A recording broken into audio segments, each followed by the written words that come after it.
મારી મેલડી બાપો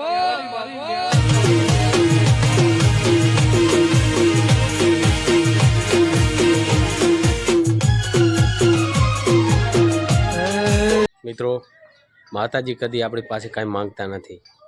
પેલા તમે અમૃત ભુવાજીનો વિડીયો જુઓ, શું કહી રહ્યા છે. કોઈ દાડ મેં કીધું કે કાજુ બદામ મને બહુ હાલાસ, કોઈ દાડ કોઈ વસ્તુ મેં કીધું કે આ વસ્તુ હાલો તો હું જબરું કામ કરી આલું. અરે તમે જે મોનો એનાથી મારે કોઈ મતલબ નહીં, પણ તમે બોલ્યા છો અને તમારી શ્રદ્ધા કદાચ જોઈ, તમારો વિશ્વાસ જોઈ અને તમે શું બોલો છો એ મને ધોન નહીં હોતું. તમારું કામ પૂરું પાડી આલું, પણ ખાલી તમારી એટલી ફરજ છે કે તમે જે બોલ્યા છો બસ એ પૂરું કરજો. તમે મારાથી કોઈ અશક્ય હોય નહીં, અશક્ય નહીં શક્ય બનાવું. હું એ મેલડી છું. હું ધારું એ કરી શકું, ધારું તો રાજાએ બનાવું, ધારું તો રંકાઈ બનાવું. પણ તમારે શું બનવું છે?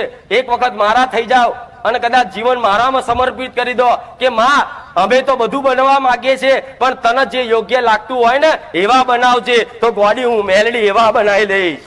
સાચી જ વાત છે મિત્રો.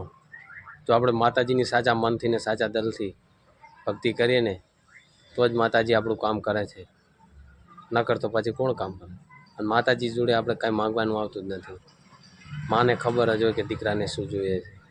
માતાજી પાસે કાંઈ ના માગીએ તો પણ માતાજી આપણું સાચા મનથી ને સાચા દિલથી જો માતાજીની ભક્તિ કરતા હોય ને તો આપણું હરેક કામ માતાજી પહેલેથી જ કરી દે. જો આપણે કરાવવું હોય તે આપણે અમુક માતાજી માનતા માનીએ કે માં હું તને આ કરીશ, માં હું તને પેડા ધરાવીશ, માં તને હું પ્રસાદી આ કરીશ.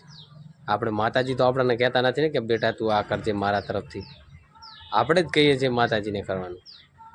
એટલે માતાજીની સામે કોઈ દિવસ આપણે એવું નહીં કહેવાનું કે માતાજીને મેં આ કર્યું તમારું કામ થઈ ગયું. કારણ કે માતાજી આપણા તરફ જુએ ત્યારે જ આપણું કામ થાય. વિડીયો પસંદ આવે તો મિત્રો 2 જણાને શેર કરજો. અને હા મિત્રો, ખાસ જણાવું કે અમારો લોંગ વિડીયોની અંદર માતાજીનું પ્રવચન જ હોય છે, બીજું કાંઈ નથી હોતું. જરૂરથી માતાજીનું પ્રવચન સાંભળજો. જય મેલડીમાં તમારી હરેક મનોકામના પૂરી કરે.